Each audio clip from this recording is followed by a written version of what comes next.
డబ్బు, అనారోగ్యం, ఉద్యోగం, వ్యాపారం, అప్పులతో బాధపడుతున్నారా? మీకోసమే లాంచ్ యువర్ ఫ్యూచర్ ప్రోగ్రామ్. నమస్తే, వెల్కమ్ టు సుమన్ టీవీ. ప్రస్తుతం మనతో పాటు ఉన్నారు digital marketing trainer Sushmita Madhu గారు.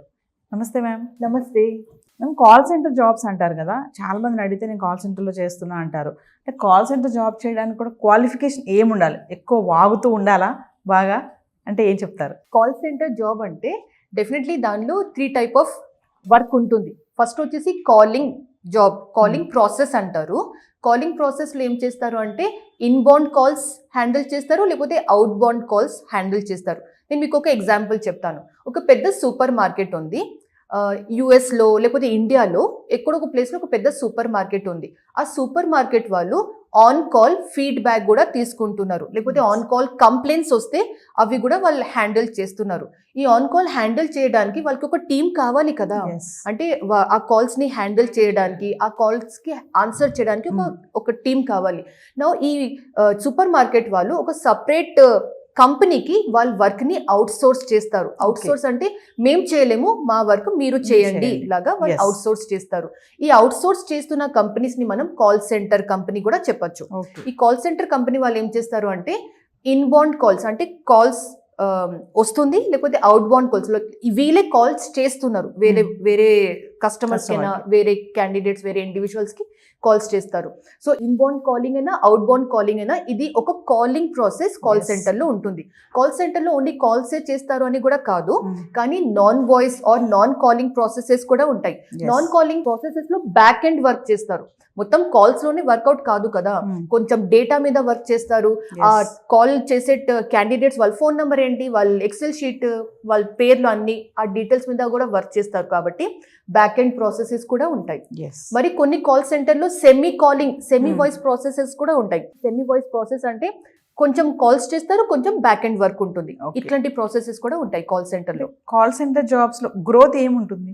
కాల్ సెంటర్లో గ్రోత్ ఎలా ఉంటుంది అంటే, మీరు చాలా ఇయర్స్ కాల్ సెంటర్లో వర్క్ చేశారు అనుకోండి, ఆ ప్రాసెస్, ఆ బిజినెస్ ఎలా రన్ అవుతుంది మీకు దాని మీద కొంచెం ఎక్స్పర్టైజ్ వచ్చేస్తుంది. ఫ్యూచర్లో వెళ్ళి మీరు క్లయింట్ రిలేషన్ మేనేజ్మెంట్ అంటారు, CRM, లేకపోతే క్లయింట్ ఫేసింగ్ జాబ్స్కి మీరు చాలా సూటబుల్ ఉంటారు. కాల్ సెంటర్లో మీరు జాబ్ చేస్తే డెఫినెట్లీ మీ ఫ్లూయెన్సీ పెరుగుతుంది. చాలా ఒక ఇంగ్లీష్ కాల్ సెంటర్లో మీరు జాబ్ చేస్తున్నారు అంటే డైలీ ఇంగ్లీష్లోనే కస్టమర్స్ తోని మాట్లాడడం ఉంటుంది. కాబట్టి మీ ఇంగ్లీష్ ఫ్లూయెన్సీ కూడా చాలా ఇంప్రూవ్ అవుతుంది.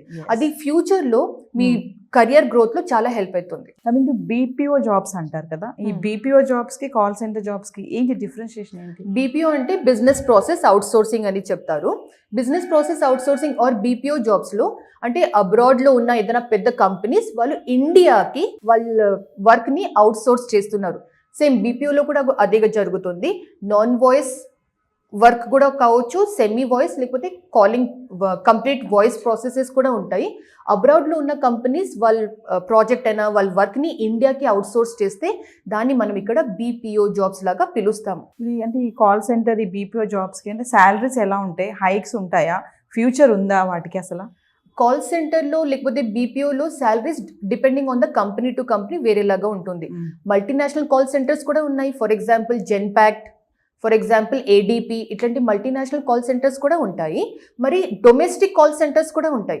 డొమెస్టిక్ కాల్ సెంటర్స్ అన్న BPOలో కొంచెం శాలరీ తక్కువ ఉంటుంది. Whereas US or abroad వేరే కంపెనీస్, పెద్ద companies, multinational companies call centre BPOస్లో కొంచెం శాలరీ ఎక్కువ ఉండొచ్చు. నా కాల్ సెంటర్లో కూడా నైట్ షిఫ్ట్ ఉన్న కాల్ సెంటర్ శాలరీస్ కొంచెం ఎక్కువ ఉంటుంది, ఎందుకంటే వాళ్ళకి అలౌన్సెస్ ఎక్కువ ఇస్తారు. అండ్ వాళ్ళకి అంటే క్యాబ్ ఫెసిలిటీ ఇవి అన్నీ ఉంటాయి. కాబట్టి నైట్ షిఫ్ట్ లో జాబ్ చేస్తున్న శాలరీ ఆటోమేటిక్లీ కొంచెం ఎక్కువ ఉంటుంది. నా ఇండియాలో డొమెస్టిక్ కాల్ సెంటర్స్ లో గ్రాడ్యుయేట్స్ ని కూడా హైర్ చేస్తారు. కొన్ని కాల్ సెంటర్స్ అండర్ గ్రాడ్యుయేట్స్ అంటే 12th కంప్లీట్ అయింది అట్లాంటి క్యాండిడేట్స్ ని కూడా హైర్ చేస్తారు. 12th పాస్ క్యాండిడేట్స్ ఒక కాల్ సెంటర్లో జాబ్లో జాయిన్ అవుతున్నారు అంటే వాళ్ళ శాలరీ చాలా తక్కువ ఉండే ఛాన్సెస్ ఉంటుంది. 10,000, 12,000 కూడా ఉంటుంది. సపోజ్ ఒక గ్రాడ్యుయేషన్ చేశాక ఒక మల్టీనేషనల్ కంపెనీలో మీరు కాల్ సెంటర్లో జాబ్లో జాయిన్ అవుతున్నారు అంటే మీ శాలరీ 15,000 to 20,000 మధ్యలో కూడా ఉండొచ్చు. బట్ కాల్ సెంటర్లో ఇంకా BPOస్లో మీకు టార్గెట్స్ కూడా ఉంటాయి. మీరు కాలింగ్ ప్రాసెస్లో ఉన్నారు అంటే మీకు మంత్లీ ఇంత రెవెన్యూ మీరు జనరేట్ చేయాలి, లేకపోతే ఇన్ని కాల్స్ మీరు చేయాలి. ఇన్ని కాల్స్ కన్నా మీరు ఎక్కువ కాల్స్ చేశారు అనుకోండి మీకు ఇన్సెంటివ్స్ ఉంటాయని కూడా కొన్ని కంపెనీస్ ఇట్లాంటి ఆఫర్స్ ఇస్తారు. నేను చూశాను చాలా మంది మంచి కమ్యూనికేషన్ స్కిల్స్ ఉన్న వాళ్ళు వాళ్ళ శాలరీ కన్నా డబుల్ ఇన్సెంటివ్ లోనే ఎర్న్ చేసే వాళ్ళు కూడా ఉంటారు. ఓకే. సో కాల్ సెంటర్ లో డిపెండింగ్ ఆన్ మీరు ఎంత హార్డ్ వర్క్ చేస్తున్నారు, మీరు ఎంత ఎఫర్ట్స్ పెడుతున్నారు, దాన్ని బట్టి మీకు ఇన్సెంటివ్స్ కూడా బాగానే ఉంటుంది అని విన్నాను. ఎస్, దీంట్లో ఇంకా నాన్ వాయిస్ బీపీఓ జాబ్స్ అని కూడా అంటారు కదా, అంటే అవును, నాన్ వాయిస్ బీపీఓ వర్క్ అంటే కంప్లీట్ కాలింగ్ చేయకుండా మీరు బ్యాక్ ఎండ్ వర్క్ మీద వర్క్ చేస్తున్నారు. ఏదైనా ఒక సాఫ్ట్వేర్ ఎండ్ యూజర్ లాగా మీరు వర్క్ చేస్తున్నారు, లేకపోతే ఒక సాఫ్ట్వేర్ లో మీరు డేటాని అప్లోడ్ చేస్తున్నారు, డేటాని మేనేజ్ చేస్తున్నారు.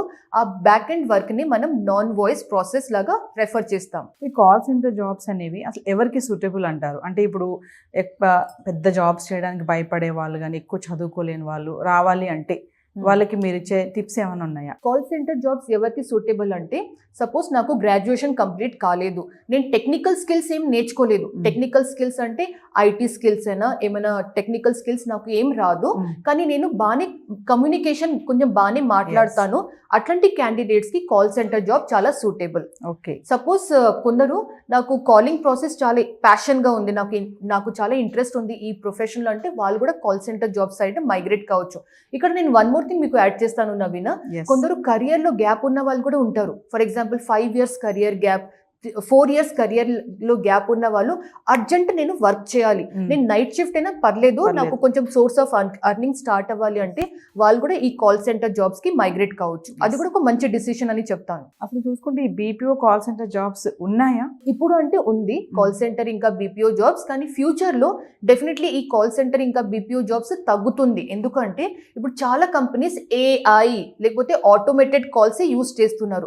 ఎవరైనా కస్టమర్స్ కాల్ చేస్తే కూడా మీరే చూడండి, వాళ్ళ కాల్ ఆటోమేటికలీ ఒక రోబోట్ లేకపోతే ఒక చాట్ ఆన్సర్ చేస్తుంది.